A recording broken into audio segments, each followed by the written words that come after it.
так упрямо. И если бы не твой милый голосок, я бы упал, сделав последний вздох.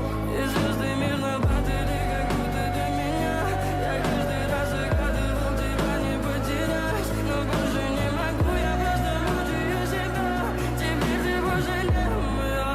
В камине в 6 утра фотография твоя, горят воспоминания о тебе. У камина в 6 утра разбитая душа, все твои обещания пустота.